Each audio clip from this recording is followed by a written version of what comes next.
I don't know what they're talking about. In time, I'm sure it'll all come back. Doctor, my memory is fine. It's my sanity I'm beginning to worry about.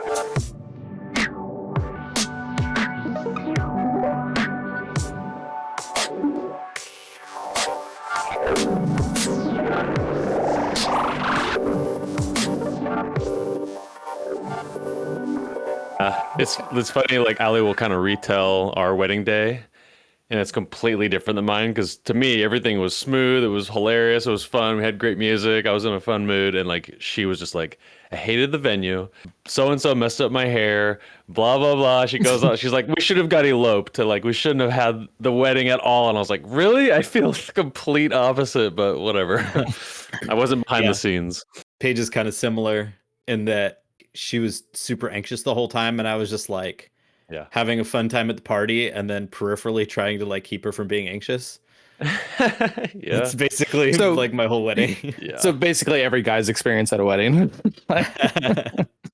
Yeah, for Nicole and I, we both agreed the music sucked and we wish we had a better sound system and actually put forth a little more effort in that area.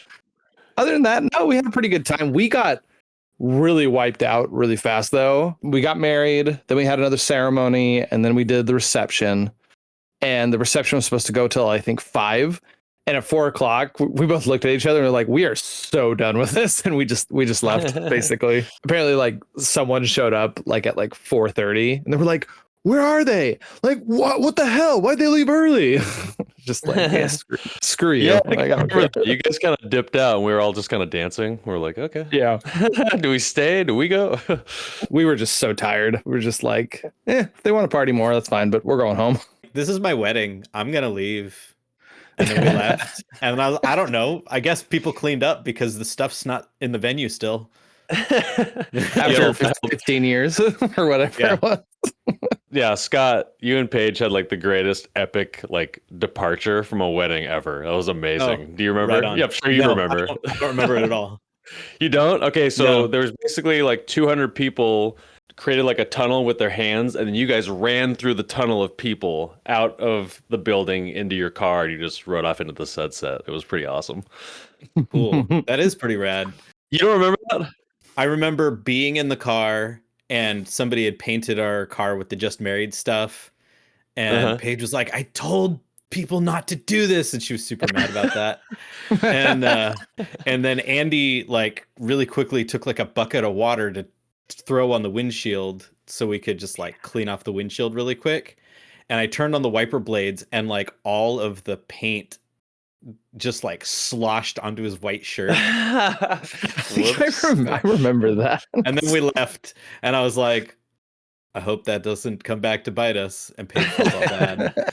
But then, yeah, we had a great honeymoon. It was nice. It was like really windy and disgusting at the Oregon coast, our whole honeymoon. And so we just stayed inside, which is what we wanted to do in the first place. So it was good.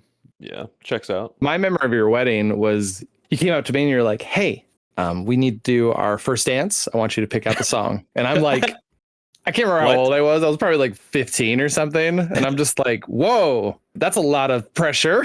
What do I do? And so I'm glancing through you guys' playlist and I came across Eye to Eye from the Goofy movie. And I was like, temptation is strong. And I was like, I should be a responsible 15-year-old. And I found When the Lights Go Down in the City or something. Yeah, that's it. That was it. It was a Journey song. I was like, I'm just going to go with that. Go with the safe pick. But looking back, I'm like, they would have appreciated that if I went with the Goofy movie. I knew two things. I knew that you would have been responsible. And second, everything on the playlist was vetted. Like, we wouldn't have been mad about anything. They were all dancey songs. Yeah, my boy Joe, he's a literal DJ. He flew in and DJ'd our wedding. But I just had like 200 songs on a playlist and he like mixed them and it was perfect. It was really cool. So he was DJing and one of the groomsmen all at the same time. I don't know how he did it, but he pulled it off very nicely. It was good. I remember your wedding. We had a pretty dang good time. Good music. Yeah. One of the first things I think of is Grandpa Jensen. He had like a camera, like an old school like Hi8 or something, some sort of camera. Then so there's footage of it somewhere. I wonder who has it, but that'd be really hilarious to watch again. I just remember putting like a tie on my head and like dancing once the lights started going down, and then the police got called on us for the noise complaint.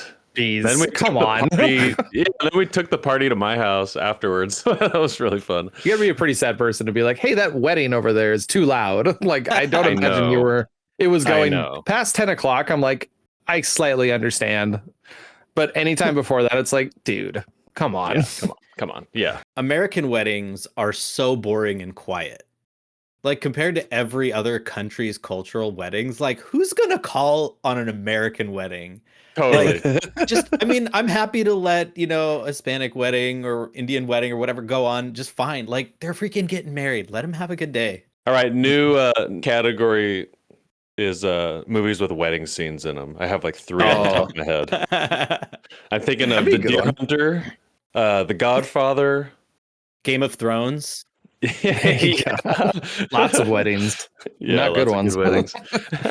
I have a movie that we watched the other night that I want to talk about real quick, but I've kind of talked about how like when Allie watches a movie, she's basically on her phone looking up the ending before the movie's over. I don't know why she does that.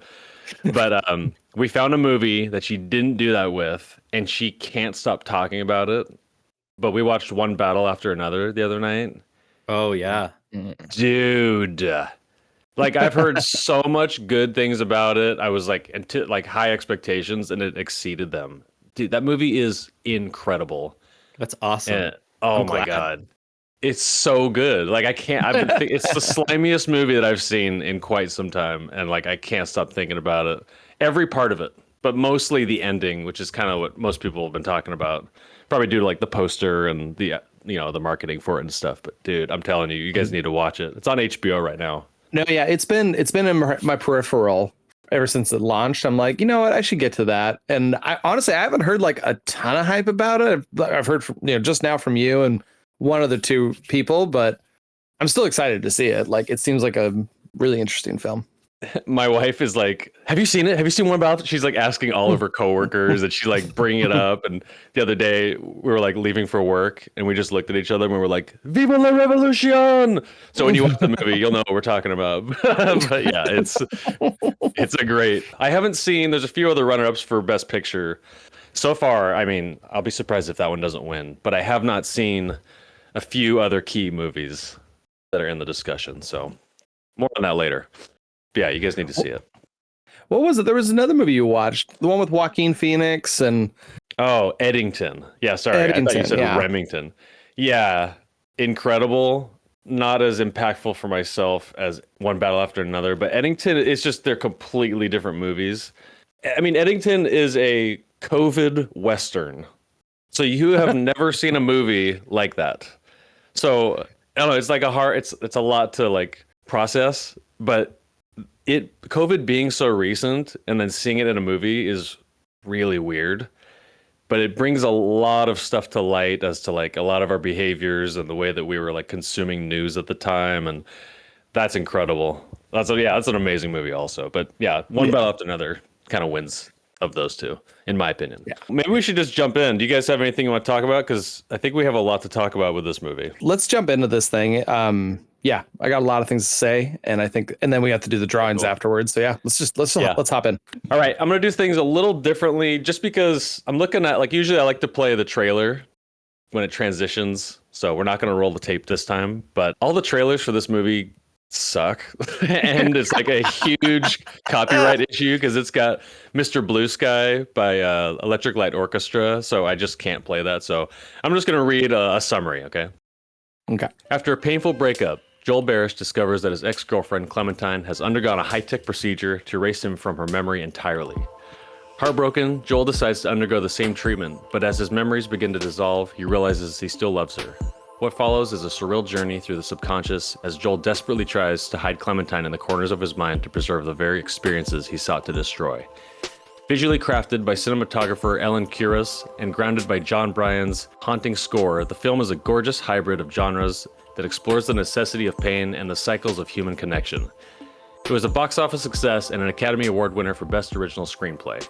This is the unforgettable exploration of love and the nature of memory, 2004's Eternal Sunshine of the Spotless Mind. Wow, what a movie. So Harrison, this was on your list, and not to take any of your thunder, but I was just noticing this is our 6th time travel movie that we've done. We got Yes. a lot of mileage on those lists we made. By the way, I did notice that this is one of the many time travel movies we've gone through, and I actually have a list of a couple that I want to compare this movie to because it's really interesting how different I perceived all of these time travel movies. Yeah, this movie came from my list, and I remember my first experience watching this was actually at my friend Thomas's house. This was when I got into theater, and I was a theater kid, and he was a thespian. He was one of those guys. And I remember we were over at his house for his birthday, and this was the movie he chose because, you know, he was like, it's so artful and it's so incredible. And at the time, the girl I was dating during high school, like, we were basically like, sweet, couch, dark room, no one's looking at us. So we just made out in the background the whole time. Yes. I will say, though. Right on, man. Yeah, okay, quick aside with that. I think it's really funny. We were making out on the couch, and everyone just kind of like accepted it. Like, no one was like, dude, like, what the hell? Everyone's like, yeah, just hand waved it. It was pretty funny. Dog. But I will admit, mid make out, I like opened up like one eye, and I was like, this does seem interesting. I wonder what this movie's about. And I ended up watching it not too long afterwards, and my head like exploded how awesome this movie is. Yeah, no, that's my experience watching this. And it's always, this movie's just always stuck with me. I've probably watched it probably 4 times in my lifetime, and then a 5th one watching it for this one. And then I watched like a 2 times sped up just before we came on air, just to refresh my head with it again. And this movie just hits so many good things. And I think it's the best time travel movie we've watched so far. Even better than About Time for me, which is a really damn high bar. Not to put About Time down, but this one's just so much higher for me. I think it just has this incredible range of emotion, plus this kind of puzzle solving you have to figure out. And I think the script is just so cleverly written it's a combination of it's like, whoa, I have to figure this out, but I'm having all these feelings. And then it presents all these different questions in your mind and how they deal with this ability to remove memories from people, how it's used for positives and negatives, and how it can change people's behaviors. Like, there's just so many layers to this film. I think I had a really great time watching it again. The other thing I'm really excited about is I'm like 99% sure this is Cinema Slime history where I've seen this movie and you guys haven't. I'm really excited to hear you guys' thoughts about this, and I'm accepting the fact that you guys didn't like it as much as I did. I'm hoping you guys at least liked it a little bit, though. So, Scott, I want to hear from you because you messaged us in the Discord as soon as you were done with it, and you said, "Wow, that was nothing like I thought it was going to be." Well, I want to start off by saying I think like I agree with everything you said, except that maybe you'll have to convince me it's a time travel movie because we got to go deep into mechanics for that to actually be true. I love it. I can treat it like a time travel movie and look at it as a lens through. I use the word lens as a time travel movie, but man, that's not to diminish it in any way. I really thought this movie was great. Like, really, really well made, really interesting concept. I expected something really traditional, like just a really well put together drama romance. And I have no problem with that genre, especially when there's actual depth to it.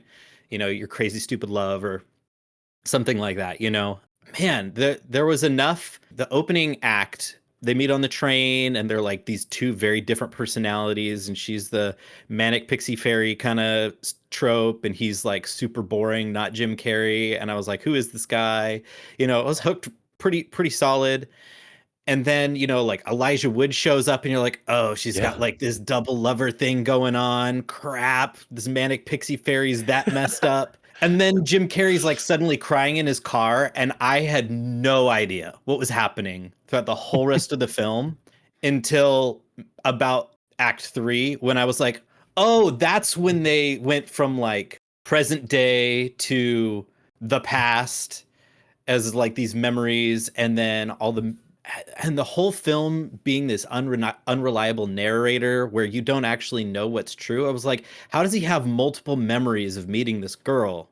And why do they keep changing, and why do they keep breaking the fourth wall and stuff, and then finally recognizing like, oh, it's all in his head. Like there's so few scenes that are actual events that have actually occurred in real time, present time. Most of it is his perception of something, his recurrence, or his actively being corrupted version of a memory. And that was absolutely insane. Extremely well written. I have not watched this a second time, but this is one that I'm going to revisit multiple times just to see how they did it, and how they did it so well. And you didn't get like bored with it. It wasn't like, this is so confusing, I don't know what's going on, 12 Monkeys or Tenet style. It was like, I don't know what's going on, but I really want to know because this is really weird. But you care about them working through really messy, normal human relationship issues. I'm going to go out on a limb and say that you guys are like me, and you guys have had like ugly fights with your spouses, and then realizing, dang it, I was the one that was wrong. She was also wrong, but it doesn't matter. And we still love each other, and we're just going to work this out and deal with it because we love each other, you know? So anyway, this movie was really powerful, and I'm glad you put it on your list, because this has been one of those movies on my radar for a long time. Everyone loves it, but it just you know, it wasn't like something I would go out and watch by myself. But now, having seen it, that's wrong. This is a movie I would have watched by myself. I actually kind of understand how you're coming from that, because when you kind of look at the cover, or you hear people talk about it, it's like, oh, this is Jim Carrey not being funny. The cover looks kind of like a romancy type of film. Like there's nothing really pulling you in, tell you like, hey, this has a lot of layers, complicated storytelling that you do have the ability to figure out. I feel like this is a movie that you need to recommend to people, and then you need to be like, hey, I recommended that to you. You need to watch it. You know? Yeah, the way I feel about this movie is, not only is it a technical masterpiece, but it's a deeply personal mirror. I think that's why so many people connect with this movie and the story. It's funny, like in high school, it's a relationship movie, and then as an adult and I'm married, I'm like, this is about marriage. Like, but I can't stop thinking about the framing. That iconic shot of them laying on the ice, the blue hair, looking up at the sky. It's like the power cover for some reason. I just think of that. But when you see the movie in motion, it's just different. When the filmmaking takes over in this movie, dude, I'm just like floating. You know, it's disoriented. There's the time flashing in the apartment scenes, the way that Kate Winslet gets pulled as she's like sliding on her side into the dark. Dude, that part's like genius. It, like I was like, like I like had to take a breath. It was so cool looking and like kind of creepy. This movie is like borderline horror. Just pure existential dread of like grasping to reality and to losing memories. I mean, can you imagine having Alzheimer's or something like that, and then grasping that you don't remember your kids? Like, freaks me out. Dude, you just I was gonna say the existential dread part of it, because I don't know about you guys, but I felt that when Joel is laying on the bed and then he opens his eyes and then he sees through what he's seeing in his apartment. I like got like like I got like afraid. Like I got this weird, like, where am I sort of, I don't know, like it felt realistic in some weird way, like a bad dream that you can't wake up from. That was cool. Oh yeah, no, I agree. And then just like I kind of had that similar feeling when there's like scenes where it transitions from a memory to a memory, and you change locations really quick. Like there's the scene where he's in the library and he's talking to her, and she doesn't remember who he is. And the next scene, he walks through a doorway and all of a sudden he's in his friend's house. Yeah. Or the memories where like the walls and the building are like collapsing around him. Like his memory is literally dying as he's inside of it. Like that's just such a trippy thought. Just to imagine like your own memories deleting as you're trying to hold on to them. Oh, dude. Like, yeah, no, this movie covers a lot of different kind of genres within it. And like you said, Ren, I think it's all about just at what point did you watch this film and what was your mental state when you watched the film? And that's going to kind of determine what you walk away from it. You mentioned that scene that's actually on the TV behind you right now where they're laying on the ice. So when I watched this movie, I I hadn't watched it in a little while, so I kind of forgot in terms of like when things happened in the timeline. And I remember when I saw that scene where they're laying on the ice, and I was like, oh, they're starting this relationship. Oh, but it's already cracked. They're in one section of the ice, but it's still together where they're laying down. But there's something, behind them in the background. And then when I got to the end of the film, I was like, oh my gosh, their relationship was broken. It was cracked, but they're still together now. I don't know. It was just a really cool representation of them and their life together. I thought that was really, really cool. That's a good call. I didn't even put that together. I was just like, this looks beautiful for some reason. But yeah, I found myself throughout the film blown away about how much I believed Jim Carrey. I mean, there are times where he's like laying on the bed and it looks like he's like trying to not smile, but I'm like, maybe that's just me because I've seen Dumb and Dumber 100 times. Like I'm just used to him just cracking a joke at one, just 1 second from the other. But he has gravity with this performance, and I was really impressed. And I just gotta say, like Kate Winslet, like this is by far my favorite performance of hers. I think she kills this. Or she didn't win Best Supporting Actress for this role, but I think if we could go back, this is the role that people actually keep talking about. I thought she was very deserving of the award, and I just was all in with her. And it's funny, like I'll think back of like 2004 when this came out. So many people either had like a poster of this, or they would, like you said, Harrison, they'll just like put this movie on, whether it's on mute or whatever in the background. But I remember being at a party, someone put this on. I was just like, what is this emo bullcrap? Like, what is this?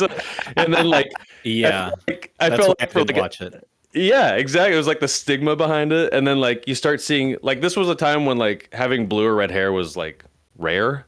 So, so Yeah. people would like start coloring their hair. And I was like, oh, they like Eternal Sunshine of the Spotless Mind. Like you could like pair it together, and now it's just normal. But I was thinking about that. Everyone that loved this movie in high school was an absolute anime freak, or Yeah. or they were too into manga and they shopped at Hot Topic. And A hot topic. I didn't hate You got that. I just didn't. That just wasn't my jam. Yeah, yeah. Like I want to piggyback on what you said about Jim Carrey's performance. And I want to talk about Kate Winslet as well later. But how many movies? Like The Majestic is really good, and it's a similar level of depth for Jim Carrey. Those are the two movies that I've seen him as serious. But I think that this is a better performance, a more believable non Jim Carrey performance. He's Cole in this movie. He's not Jim Carrey in this movie. Yeah. I would say Truman Show is the other one that's popping in my head. But I feel like he's actually decently comedic in that one for a good chunk of it. And then once he kind of realizes what's happening, then he switches over. But I do agree with you. I think this is one of his strongest performances ever. It made me think about other actors who are just distinctly that actor, but who in a few movies, for whatever reason, they're not that actor. They're the character they play. I was thinking about The Last Samurai. Tom Cruise in The Last Samurai is not Tom Cruise. He's whoever his character's name is. He just acts so uniquely not Tom Cruise-y in that film. I was also thinking about Tim Allen as Buzz. Buzz Lightyear is Buzz Lightyear. That's not Tim Allen to me. Like I can't even hear Tim Allen's voice in Buzz's voice. It's crazy. Even though they're literally the same. And then in Megamind, who plays Megamind? Will I think Ferrell. it's Will Ferrell. Yeah. See, that's how crazy it is. Will Ferrell is such a distinctly Will Ferrell-y person, but in Megamind, he's just Megamind. He's not Will Ferrell. And I'm just so happy when I can see someone create a performance that's so believable and so compelling that you don't think of them as actors. You think of them specifically as their role in the story. It's really nice to see actors as like really good at their craft sometimes, and not just that guy that I grew up with that I'll never meet and will never know me. It's like Johnny Depp playing Jack Sparrow. It's just oh my gosh. Oh, you just are this character. Like, Yeah. there's nothing in between. Like, it's just you are Jack Sparrow. It's very impressive. So behind the scenes, the director, Michelle Godfrey, he would kind of play with the actors' minds a little bit. So there's a story about how he would kind of bring Kate Winslet to the side and be like, hey, you're playing a comedic role. And then he would go talk to Jim Carrey and he was like, hey, this is a drama. Like, you need to act like this, like play it like a drama. When you think Oh, about it, like that's Kate brutal. Winslet, yeah, because that's not Jim Carrey's like strength, I would say. But when you have that counterbalance, there's something about it that makes it work really well because Kate Winslet is playing a Jim Carrey character. Jim Carrey is playing a Kate Winslet character. And it's this weird dynamic that just totally works. I think it unlocks things in both of them. I kind of love them together. Like as like Mhm. toxic as they are, as crazy as Kate Winslet's character is, the mind games. Dude, you mentioned it earlier, but when he's in that bookstore and she like kind of pretends to not know him, or actually, I don't know if she's pretending No, or if she No, doesn't. no, she doesn't know who he is in that moment. Yeah, Like she she's had, she already had just recently wiped her mind. Okay, Yeah. okay. Regardless, I've dated and broken up with crazy girls who are like, you know, you run into them again and they pretend to not know you. And I was like, oh my God, I remember that feeling, dude. That's crazy. Dude, I don't know what this says about me, but literally, like when they met and they were talking, I was like, I feel like Red dated somebody like this. No, I did. In fact, Oh like, man. if a girl told me that their favorite movie was Eternal Sunshine of the Spotless Mind, I'd be like, red flag. Like, Number one. Nope. yeah, like back in 2004, 2005, it literally was a red flag. But this movie has aged so well. Unless it was immediately followed by a caveat of, man, I hated Kate Winslet. Yeah, totally. Just to piggyback what you're saying about Jim Carrey and Kate Winslet, I really love their dynamic in this film. I loved how contrasting they were. And I think it really establishes why their relationship kind of failed in the beginning. I feel like what's happening here is Joel, he's boring. He's got nothing going on in his life. He's looking for something. He's looking for the spark. And that's Clementine. He's looking for her to kind of bring life into his world and to make his life better. And then Clementine, I feel like she is kind of like what you were saying. How did you describe her, Scott? Manic pixie fairy. Yeah, she's that. And she just has no grounding in her life. She's so impulsive. She's reaching out for anything. She's just trying to have fun. And I feel like she's looking for someone to anchor her. And I feel like that's what Joel does for her. Now, I remember I was sitting there thinking about it. I was like, okay, I feel like these two are looking for something and both of them are providing that for each other. And in my head, I'm like, well, shouldn't that mean that this relationship worked because they're doing that? But I think what I realized is the problem with their relationship in the beginning was that they were looking for a solution to something in their life. They're like, oh, this person can provide it for me. This person is a solution to me. It wasn't I'm in love with this person. I want to be with them. I want them to be a fully integrated partner in my life. And I think that's why their relationship eventually crumbled. And it was through this process of this movie and them removing each other's from their memory and then releasing all of what they thought about each other on those tapes at the end. And I think that kind of made them realize like, oh, we were in this because we were helping each other. We were saving each other. And now that we've gone past that, now we want to love each other and be together because we care about one another. Oh, yeah. And- So well said. I agree with what you just said so hard. Yeah. Okay. So I'm like 16. I'm in love with every girl who ever looked at me, just like Joel, honestly. Oh, I connected with that part too.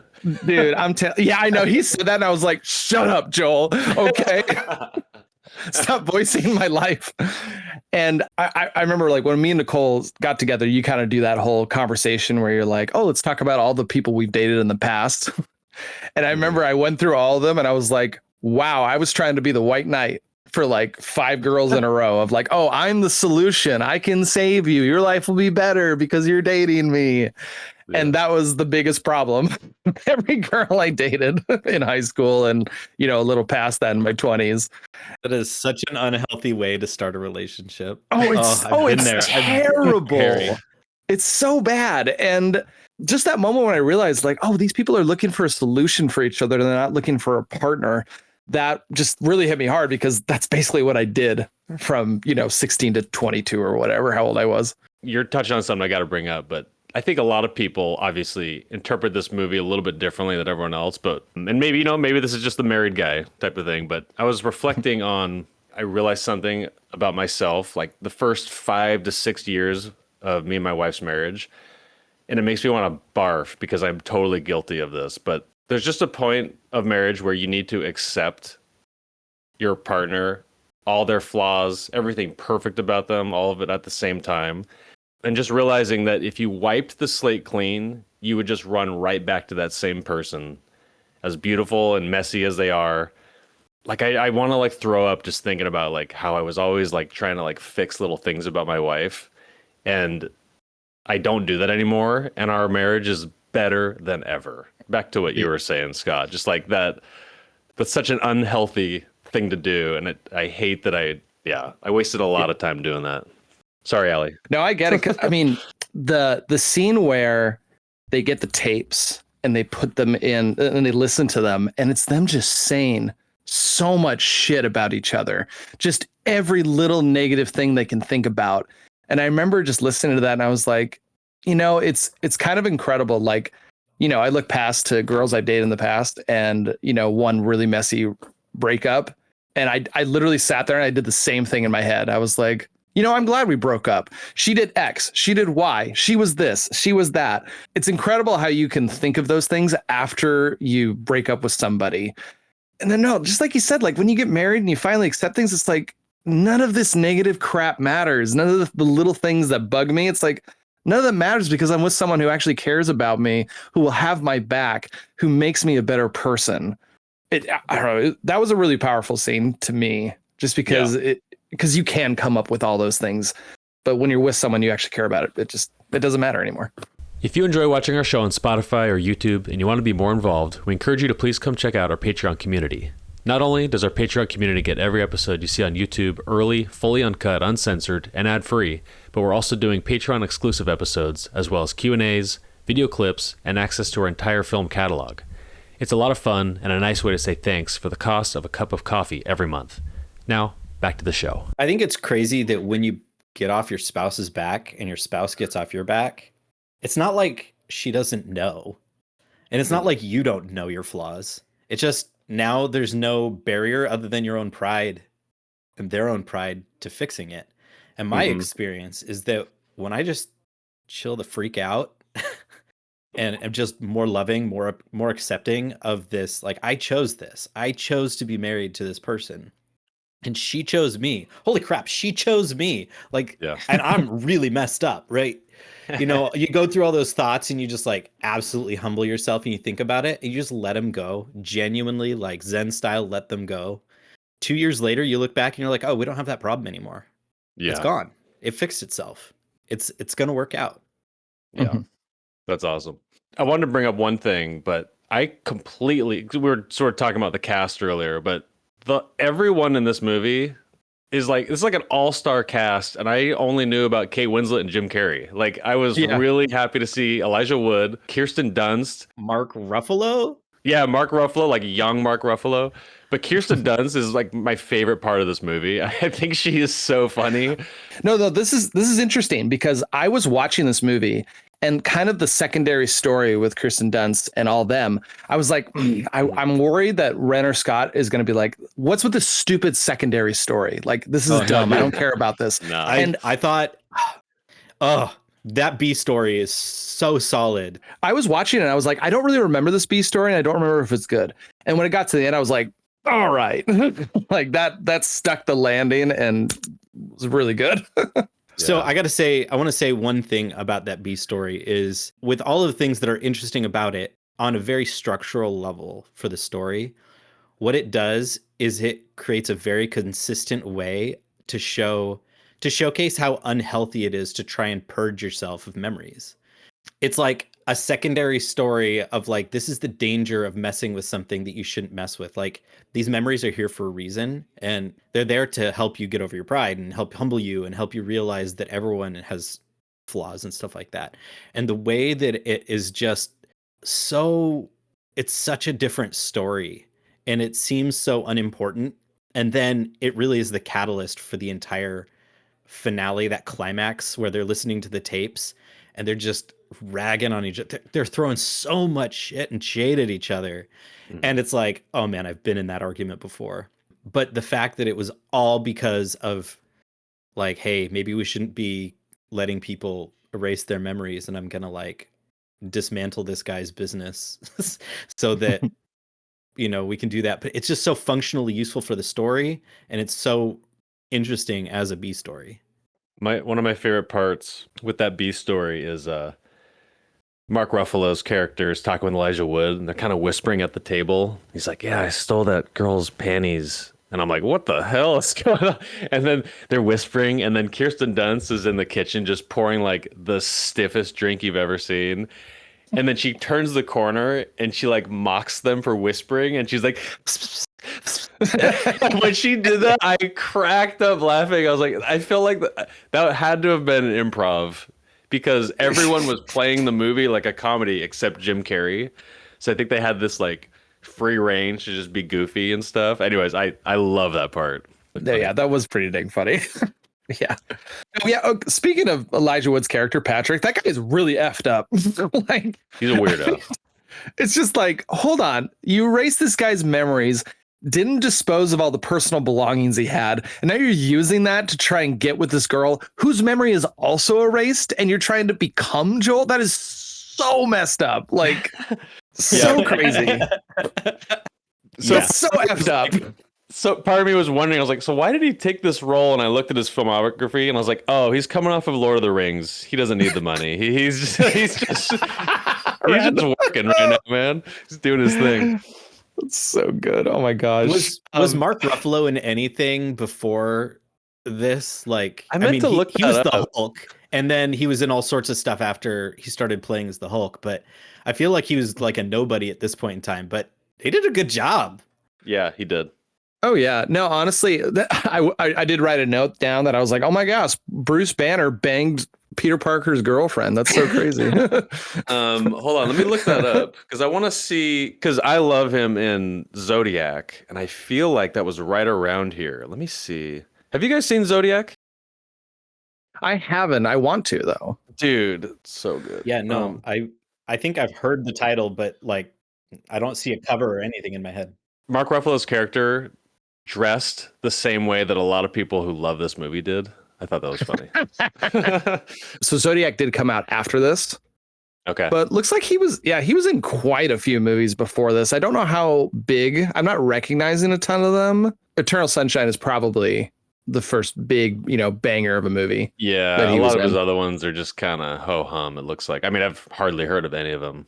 So yeah, this is kind of one of his breakout roles. Oh, and then he did Collateral, some rom-coms, then Zodiac. Okay. Yeah, and now everyone knows him as... Right. Oh, he's in Shutter Island. That's right. Dude, that's another one that I want to watch. Shutter Island is definitely a future Cinema Slime. I've been wanting to watch that one since it came out. Yeah. And I got a soft spot for like Dark DiCaprio. I mentioned this at the beginning. I wanted to talk about a couple of these like time travel movies. I know this movie isn't technically a time travel, but it's set up in a way that it's told out of order. So it kind of has the same vibe that a time travel movie does, even though they're not actually going in the past. Just going through three other ones that I kind of connected this film to them. Sorry to bring this up, Scott. So Quantum Cowboys. Wait, what's that? Yeah, I know, right? So that movie, I look at that movie and I'm like, that was a really complicated puzzle that was interesting to solve that I still don't think I fully have understood. But it was a really complicated puzzle that set out the rules, and I tried to apply those as I was filming them. But there wasn't a lot of emotional impact in it. I didn't walk away from that learning a lesson. I didn't walk away from it being like, oh my gosh, you just ripped my heart out.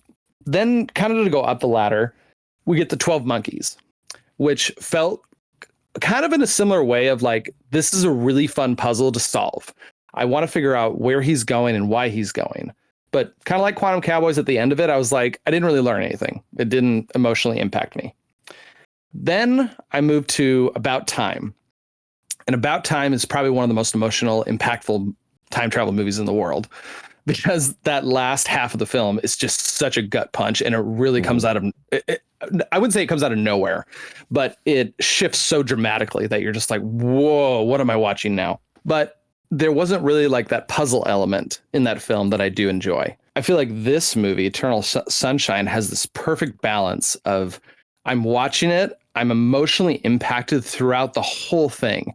I really don't feel like there's a lull in this film. Like every scene is just this complicated feelings all the time, but there's also that puzzle element of trying to connect and figure out when things occurred, where am I in the timeline, and then it also has the satisfying ending of going, "Oh my gosh." And then the click happens and then it ripples backwards throughout the whole film. And you start thinking about every scene and being like, oh my gosh, this all makes sense now. And that's a really, really good feeling that the other three movies didn't really have, even though About Time is still an incredible film. Yeah, that's a good point. I agree 100% with everything you just said. I feel like this is so far the best deep and puzzly movie we've watched. And I can see why it was Oscar winning, et cetera, because I can't think of another movie that balances it as well.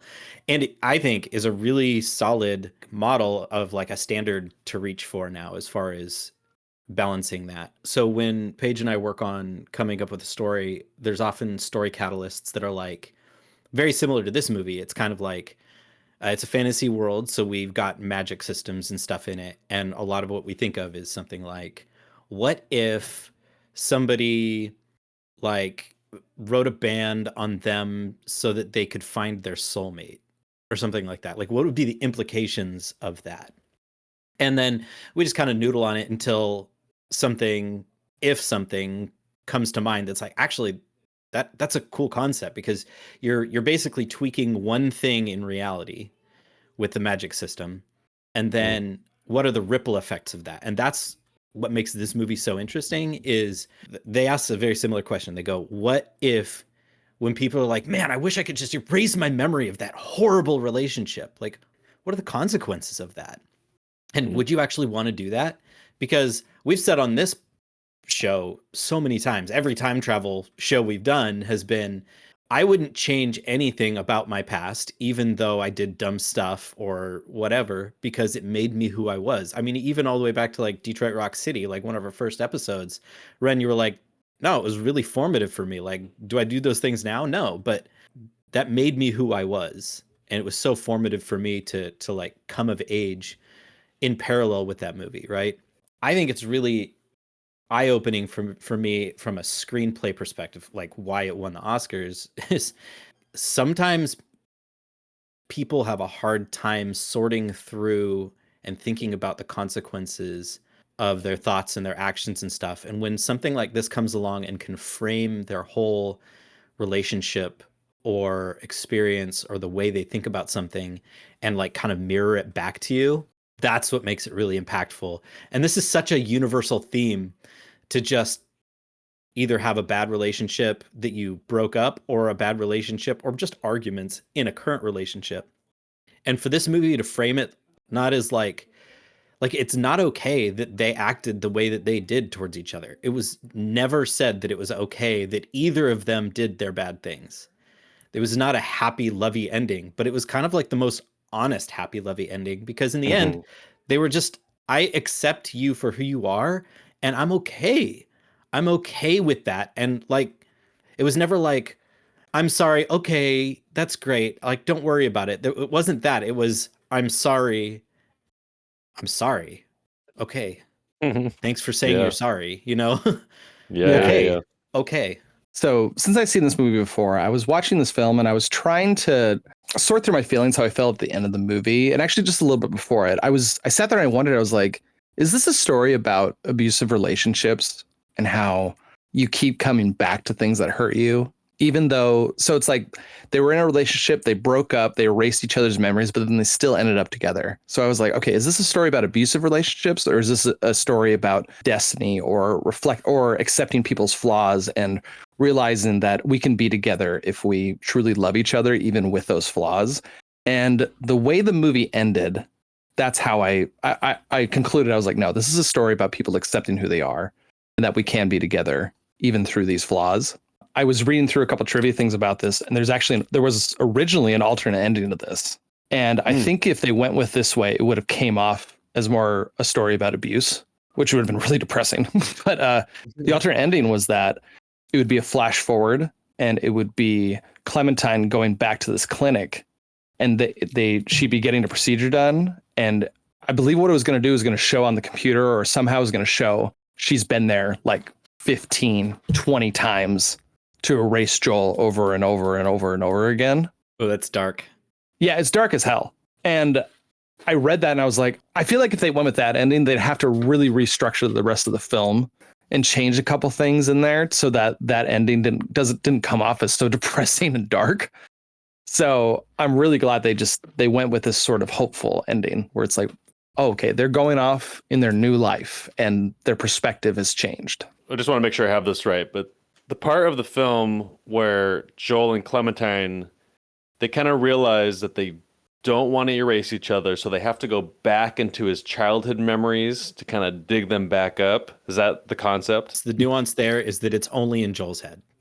This is has nothing to do with Clementine. Okay. So when that part of the film starts, I'll be completely honest, but you know the part where there's like the group of friends and he's got that wagon and he's got the bird and it shows Jim Carrey and he's kind of, he's acting like a kid. And I felt like myself getting like kind of judgmental. And then just about the performance, I was like, this is getting kind of weird. And then Kate Winslet's character walks in, grabs his hand, they start walking off. And I have never went from judgment to sobbing so quickly in my entire life. It was insane, dude. I was like, what? I started crying. It was so funny. I'm like awesome. Laughing and crying at the same time. I just wanted to share that. I was like, this is confusing. No, it's such a weird thought because Joel realizes at one point when Clementine gets pulled away from him when they're laying on the ice, he realizes like, I don't want this anymore. I don't want to lose these memories. And then he becomes conscious and he's like, we need to, I feel like what it is like, we need to hide. We need to go into these memories that Clementine isn't a part of. And we need to hide you inside of these memories. Like this feels very Inception-y, like I'm going to bring you into these memories that you actually aren't a part of, but I'm going to put you in those memories to hide you away from these people trying to tear these memories away from me. That's why she is the little girl who pulls him away from his friends that are beating up on him. She turns into the babysitter who is in the house, in the house with his mom. She is in the sink bathtub when he's getting bathed. Like he's trying to put her in these memories so that he doesn't lose her. And it's just crazy. And then that really like kind of sets the foundation for one of the greatest moments in this film to me, when she tells him, meet me in Montauk. And then and then it ends and he wakes up. And it's just this crazy thought of like, whoa, like he's losing these memories, but he's trying to create new memories to hold on to what he's losing. Like, it's so insane. I love it. And like that line, meet me in Montauk, that was my like break, cry, blubber moment. I'm just like, oh my gosh. So man, that line is really interesting because she doesn't say that to him. He says that to him, right? And he's like, I met Clementine in Montauk. I want to remember these memories again. I want to recreate and feel this weird nostalgic pull, which I think is great parallel to the opening scene of the movie where he's sitting there in Montauk. He's like, it's cold out here. I haven't written in my journal for 2 years. I ripped out the pages. I don't remember doing that, which he did to purge his journal of memories of her. So I thought that was really clever script writing and foreshadowing. The implication that she was in Montauk too, in reality, means that she did a similar thing in her brain. I wanted to remember Joel. And so whatever equivalent in her own head, she felt compelled to go to Montauk because that's where this missing part of her life was. These memories was at that beach house that he was looking through the windows randomly and stuff like that. So interesting because I think maybe similar to you, Scott, but like I think I knew what the ending of this movie was. Like I said, I saw like at a party on mute, but like I think I just thought the ending was like, yeah, sometimes you're just not meant to be with the right person, even though you're in love with them. I thought it was like a depressing ending, which is why a girl liking this movie would be a red flag. But this movie ends with a really beautiful message. And I'm just annoyed that I had the bias for so long. So again, that just kind of circles around about how I'm really glad we watched this. I do have an important question for you, kind of an either or for both of you guys. Okay, which fake blood ketchup on the neck scene was better? The one in this movie, or the one in Dumb and Dumber where he fools the barber when he's getting his neck shaved? Probably the one in Dumb and Dumber, but this one Okay, was cool. this one was pretty funny too. Okay, cool. I just Yeah, wanted to see. I okay. was like, The one in Dumb and Dumber is funnier. I kind of liked the one in this one because I felt like he was trying to like, oh look, we can still be funny. And it's like, Yeah. no, Joel, Yeah. you can't hide behind that. You can't do these things to cover up the fact that we have problems right now. I really like the Enneagram personality kind of concept. And I haven't pegged Joel in the framework yet, but if you want to understand Kate Winslet's character and motivation deeper, then look at a type 7. Like she is 100% a type 7 at like health level 6 or 7, which is pretty unhealthy. But it also helps if you don't like the manic pixie fairy trope that they leaned really hard into, reading the Enneagram at higher health levels, like the average 4 and 5, and then maybe up into 3. Like you can see why they really love each other, and when they're healthier, like how much spunk she can bring in the relationship and how much stability and grounding that Joel can bring in the relationship. Like it kind of was this meta third party expansion of their characters because she's such a stereotypical type 7 in the Enneagram that you can infer like when they're happy together and they're working together and where this relationship can go. Like, man, I'm really happy for them because they're going to have a great relationship. I wanted to point out the guy in the beginning who's like really pushy about Valentine's Day coming up. I thought that was funny. He's like, you don't want to end up getting McDonald's or something, right? I just thought that was funny. I was like, I feel like this movie made people hate Valentine's Day in high school. See, I want to jump into one section here about sort of in the B storyline. I feel like it sort of shows us kind of the dark side of this whole thing. Like the whole story is kind of dark, like going to erase memories or someone from your life. That's kind of intense to do that. Like I even asked Nicole that after I finished this movie, and we both agreed, like, no, like, look, me and her haven't gone through the most traumatic of things in the whole wide world. So maybe that shows how we answered this question. But like, to me, I'm like, I would never do this. Like everything that's happened in my life has turned me into who I am. But there was a couple of the things I noticed. Like, for example, like when he goes to the clinic, there's like a lady there with like her dog, like her dog, the dog bowl and his bone and all this stuff. And I'm like, whoa, you think that the solution to getting rid of the pain of losing your dog is to erase them from your mind? Like, that's kind of intense. And then on the phone, Kristen Dunst's character, she's talking to a lady and she says something like, hey, like, it's just part of our policy. We can't do this, 4 times within 6 months or something like that.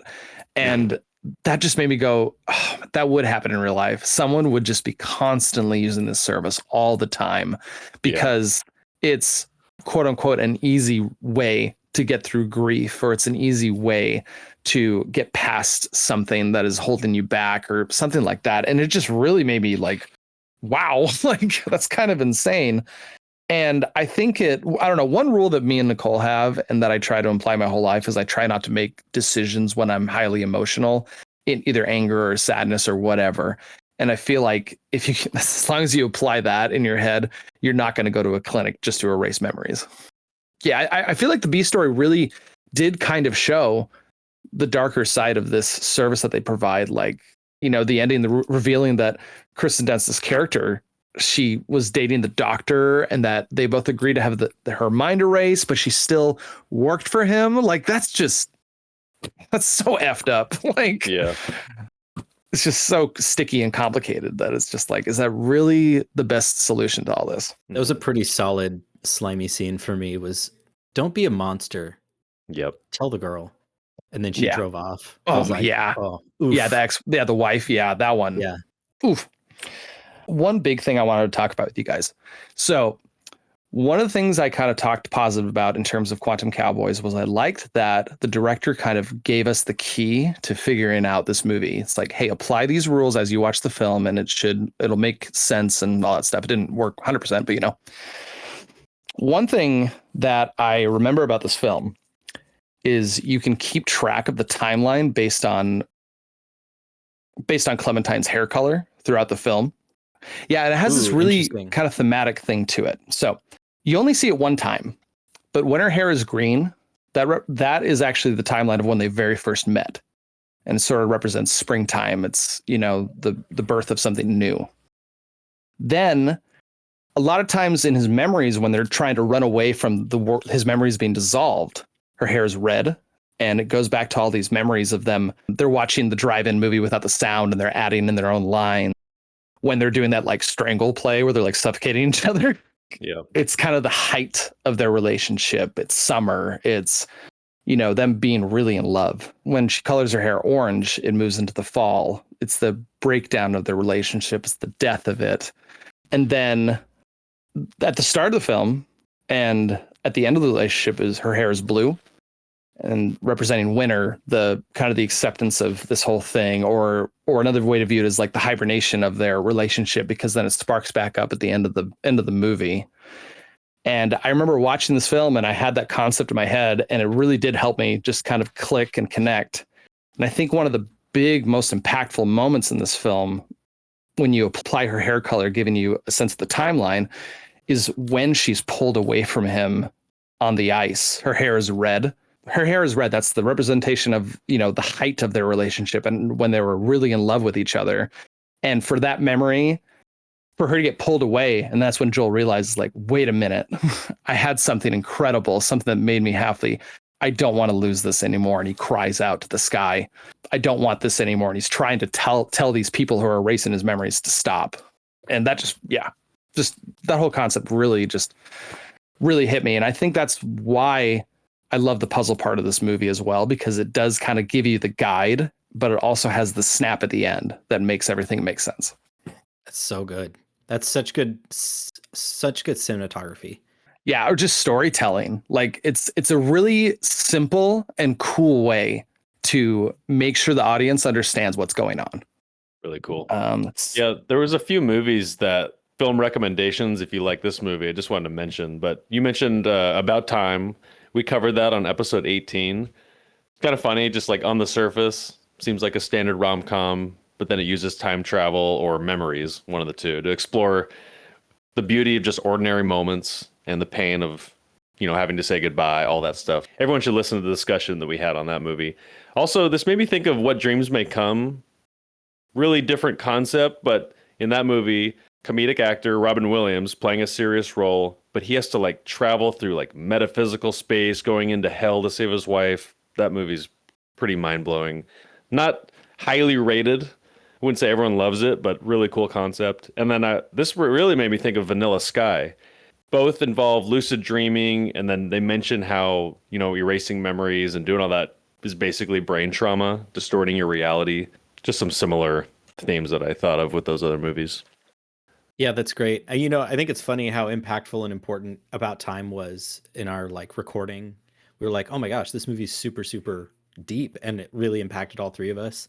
I think it's also funny that it's like the least listened to episode that we've ever done. Yeah. So yeah, just a couple little random notes before we wrap up. At the very beginning, the very first scene when Joel wakes up, you can actually hear the van driving away from the guys who are packing up all their stuff. You can actually hear the car start up and drive away. I thought that was a cool little click. When they were on the beach and started snowing, I've actually been on a beach when it snowed. It's a really big contrast and very strange, but it's really, really beautiful. It's very quiet. Well, except for the ocean, but you know what I mean? I loved Joel's line, sand is overrated. They're just tiny little rocks. I don't know. That made me chuckle. The music when they meet on the train, when they're talking to each other, it felt very like a little claymation village music, like Peter and the Wolf from Disney, like just this very jaunty, boom, boom, boom, boom, boom, boom, boom. I don't know. It was kind of a cool contrast to the scene that was going on. I think the biggest thing that threw me off about Jim Carrey in this film was the beanie. I think that was like the signal of like, oh, this is different, everyone. Like this isn't going to be regular Jim Carrey. I would say one of my last notes about this film is I mentioned this a couple times. There's a few films that we've watched that made me go like, I wish I was a part of this. And I hope that everyone who worked on this is really proud of their work. And I really, really hope that if anyone asks Jim Carrey or Kate Winslet, like, what movie are you proud of? I really hope they say this movie because they just absolutely killed it with their performance. I think this is an extremely impactful film. Yeah, I think they should be proud of it. All right, so let's jump into the slimiest scenes. I have two, but my main one is the scene where Joel and Clementine are laying on the ice, of course. But Joel is just sitting there. He's just euphoric, completely in love, and he starts talking like, I could die right now. I'm just happy. I've never felt this before.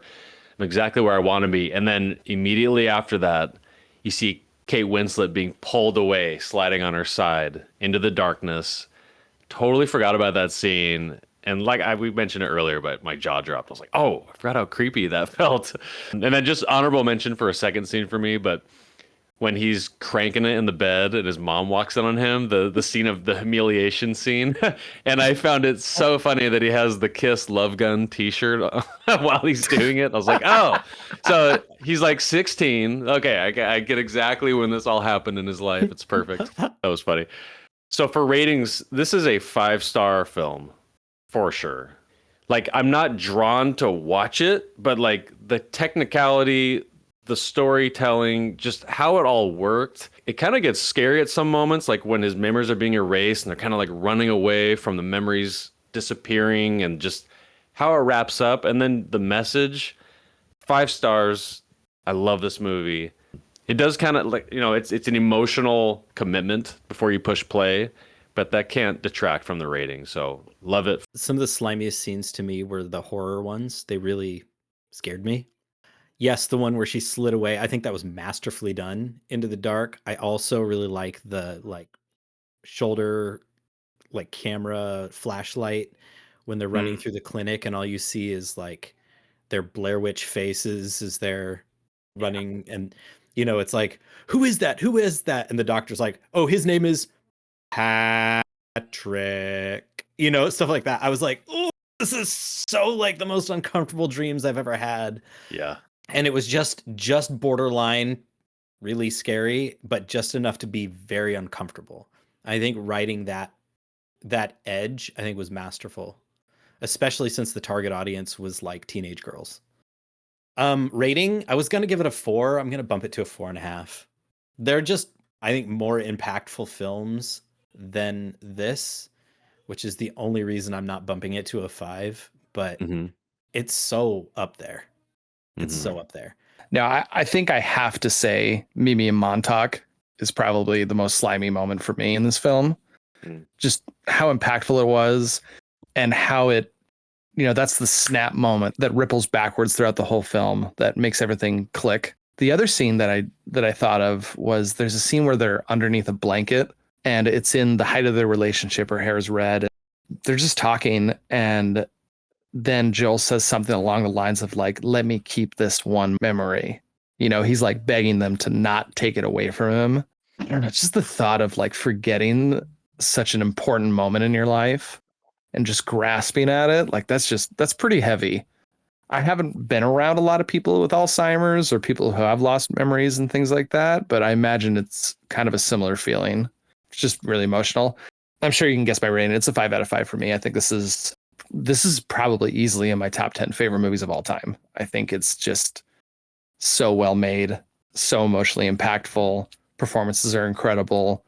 The look of it is amazing. Just there's so many great things about this, and I'm excited to watch it again. I honestly kind of had the same reaction that Allie is having with One Battle After Another. Like we watched this, and I literally asked like 10 people. I was like, "Have you seen this movie?" Because you should. Like, yeah. Like it's what I'm actively telling people you need to watch this. So Well, it was a lot of fun for such a heavy movie. It's fun talking with you guys because, yeah, this movie is just a roller coaster. There's really sweet moments, terrifying moments, the existential dread, and then like I found myself laughing more than I thought I would. And there's some mean moments too. I think that's what elevates this movie from good to really good is Mm, they don't pull the punches, but they also don't like glorify the heavy punches. It's just like this is real. yeah, And they don't Yeah. shy away from the real parts. yeah, And I love that. yeah. Feels raw. Yeah, especially we talked about that tape. When the tape's playing, I'm just like, oh my God, I don't think I could handle this. I think I would Yeah. just fall apart and start blubbering. So we're going to be transitioning into our movie random selection. We have the theme of extras. And Scott, why don't you just go over this theme that you picked out and just give us a quick little rundown just for people listening. So candidly, this is selfishly a way that I could put in one specific movie I wanted to watch, and you guys just had to like deal with it. I didn't say that last time, but this is my wild card. Like, let's see what happens if I bend I the love it. rules this far. Yep. When I get to the movie when I actually reveal my movie, it'll make sense why I did this. But so the theme is extras, and you have to pick the movie because of the extras, like the extra actors, the behind the scenes. I use the Uruk-hai or from Lord of the Rings, or the Munchkins from Wizard of Oz, or Dunkirk. It's all the extra soldiers on the battlefield, stuff like that. Mhm. The people that walk in the background that you're like, hey, I know a person that was an extra in that movie, and sometimes they're like really good and they make the movie better or different. And I just kind of wanted to explore. I wanted you guys to explore some of the options of what that brought up, so we didn't get into a rut of just like constantly hitting banger after banger after banger, or just finding unique bangers that we would have not normally found in something like, a time travel category or a Don Bluth category or something like that. So, quick aside, I just got to inject this real quick. So, actually, we had someone comment on one of our videos on our episode for Mighty Morphin Power Rangers. They filmed that movie in Australia, and there was someone who was saying, "I was there when they were doing the parachuting scene." I was like, "Oh my God, that's That's amazing!" so awesome. I messaged them back. I was like, "Were you there for the fireworks scene at the end?" And they didn't respond, but I hope they were. That's so cool. Oh my gosh. Like, I don't know. I could talk about Mighty Morphin Power Rangers for 2 more hours. I'm down. Yeah. Patreon exclusive. You heard it here. There you Yeah. go. Why don't we here? I'll start and let's just go through our movies that we've selected for this. We're each going to bring 5 movies. We're each going to we're going to randomly pick from each of us, and then we'll do a little voting system for the 4th movie. Okay, so these are the ones that I picked out. I kind of went for a little broad spectrum of reasons why the extras in these movies were unique or something like that. Like I tried to just find different reasons that the extras did good. So first one I'm going to pick is Batman Forever. I know it's not an incredible film. I think it'd be really fun to watch it, but I was doing a lot of research for this one, and someone mentioned they're like, Batman Forever has some really great extras. They say a lot of really things that are just really funny, and I was like, you know what? Let's go for that one. We've already done Batman Returns, so we can kind of check off another one that's in that trilogy of movies or that collection of movies. The next one is Spartacus, the 1960 version, just for the sheer amount of extras that are in this film. That was one thing I kept kind of running across was there's a lot of films out there. It's like, yeah, they had 300,000 extras in this film. And it's just like, dude, how do you even like do that? That is so many bodies that you have to like direct and feed and pay and all this crazy stuff. So I thought I'd go with Spartacus. That would be our first Kubrick film, too. Mm-hmm. Oh, there you go. The next one is Children of Men. I really like this movie. I remember, at least when I watched it, last time I watched it, I remember walking away being like, whoa, that was intense. And a lot of people recommended it because the extras really make the movie feel alive. There's just a lot of movement. There's a lot of people doing things that make this world they created real. I'm excited about that one because it's in my top 10 or top 20 bucket list movies to watch, and it has been for a long time, but I've never seen it. Next one I'm going to do is Blade Runner. But a lot of people mentioned they were like, a lot of the extras just have great outfits. There's a lot of fashion in this one. And it's really cool to look at the extras and be like, wow, they put a lot of effort into these people in the background to make them, to dress them in this style. And I've heard so many great things about Blade Runner that I think it's time to watch it if it gets picked. And then my last one is Whip It. This is a movie about roller derby. And I read a comment from someone who was on the set for this film. And they're like, yeah, like the endurance that the extras had to go through is insane. Like imagine roller derbying for like 16 hours for like 7 days straight. Like it's a lot of work. And so I just wanted to throw out a little appreciation to extras and how much work they put into movies. The first entry on my list is The Abyss. It was just madness behind the scenes. You know, they're all filming deep underwater. We'll go into it if it gets picked, but that was my first one. Second one is Dunkirk. I believe it's on the list just because of the sheer amount of extras they needed. Third, One Flew Over the Cuckoo's Nest. It was filmed just a few miles down the road from where we're at here in Oregon, down in Salem. That's where I grew up. So it's like I used to drive past that asylum all the time. Oh, really? Oh, that's cool. I didn't know you'd ever driven by it or seen it. It's like center of downtown. It's not obscure. It's very, very historic and very central to main travel. That'll be interesting. And then I don't remember why I put this on here. Like, same with you, Harrison. I did a bunch of research as to why they went on the list, but I can't remember them all. So I don't remember why, but 12 Years a Slave. This is just a extremely powerful film that I want to talk about with you guys. It's not an easy watch, and I feel like it's essential all at the same time. And then 5 is The Verdict. So I was going down a long Paul Newman deep dive, watched a bunch of his films. This movie blew me away, and I want you guys to watch it. I want to talk about it with you. And I don't remember why the extras were involved, but we're going to watch it and find out. So there's my 5. Take it away, All right. Scatty. Yeah, take it away. So my shady reveal, I have one movie, only one, not 5. Oh, Bold. I like it. Bold. I threw away my other 4 so that I would guaranteed get picked. I also don't get the chance for the 4th one to get picked. So yeah, so there's a movie called The Returning, 1983. It's a campy horror film, IMDb rating of 3.8. It's going to be our first terrible movie. I'm excited to watch it because my dad is an extra in it. And I've never no way. Oh, that's awesome. Oh yeah, All not right. the greatest I love it. ratings. Yeah, I'm seeing this. There's no 5-star ratings on Letterboxd.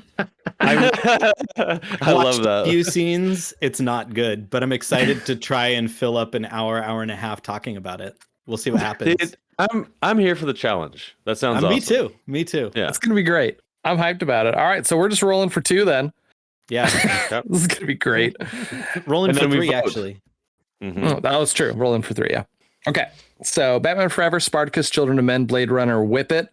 And looks like we're gonna be watching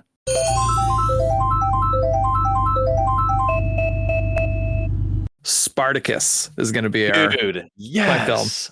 Okay. I'm excited. I'm excited Dude, about this one. I think it's gonna be a good one. Dude, we broke through the Kubrick veil. You know what you've just done?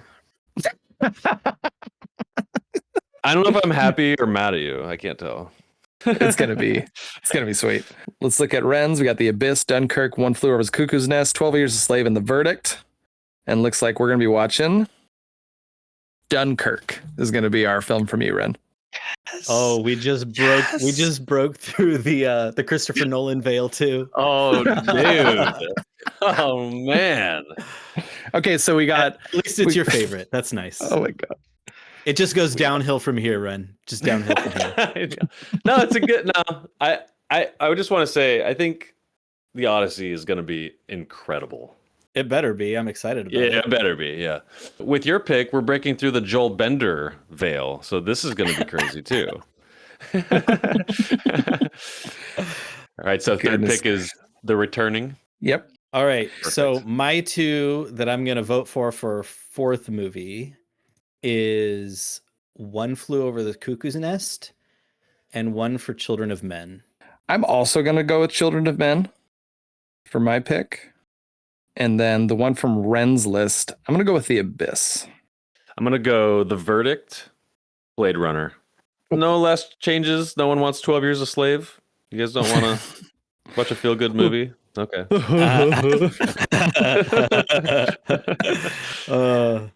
It's a good All right. family film. You guys should watch it together. We should just do like 12 Years a Slave and Blazing Saddles side by side and see what happens. Yeah.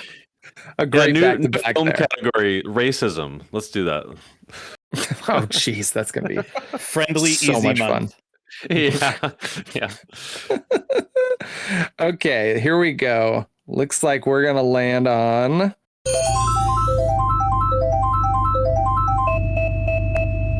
One Flew Over the Cuckoo's Nest is gonna be our fourth pick. Right on. Yes, dude. Dude, what a lineup! Holy crap! I said in Discord when you guys posted up your lists, I was like, man, these are incredible lists. Can we just start at the top and go down? Like, I want to watch every single one of these. I know. If we just decided right now to do no more lotteries and just start at the top of that list and work down for the next like 2.5 months, I'd be down, 100% down. We could implement what we did last month with the Cinema Slime revisits, like every 6 months or at least once a year. But like some of these, we're not looking over them. We can revisit them. So, do we want to do it from release date again? Do we want to try and do that? So it's going to be Spartacus, Cuckoo Nest second, Returning, and then Dunkirk. Then we're gonna be. I'm Spartacus. That's all I know about that movie, by the way. Sick with it. You know what we should Yeah. do? We just need to do a retreat, and we'll just go up in a cabin somewhere. Yeah. And then we can watch The Ring. Yeah. And then tear open the floor and find a well. I'm down.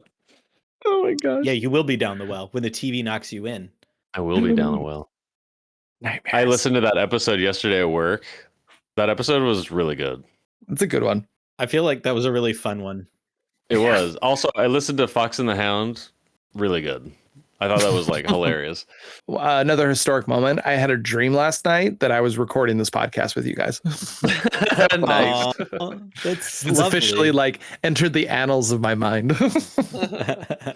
You're gonna get it erased from your memory, aren't you? The chasms of your annals. No, not the chasm of my annals. All right, guys. That was a lot of fun. All right, peace. Have an awesome day. Talk Peace. soon. That's a wrap on another episode of Cinema Slime. Be sure to watch the next film before next Wednesday. We had a blast and hope you enjoyed it. This episode was a production by your hosts, Harrison Jensen, Ren Jensen, and Scott Shepard. This is a group effort, and seriously, thank you. Thank you for listening and watching us however you found us. We really appreciate it. Help us grow by leaving a comment, a 5-star review, subscribe, and share an episode with another cinema lover. Also, let's connect. Find us on Discord and Letterboxd for film discussions, reviews, and recommendations. Also, check us out on social media. We're always posting clips, film rabbit holes we're going down, and interesting stuff. And you can also show your support by using Buy Me a Coffee, and we'll give you a shout out if you'd like. All links can be found in the episode notes. Goodbye.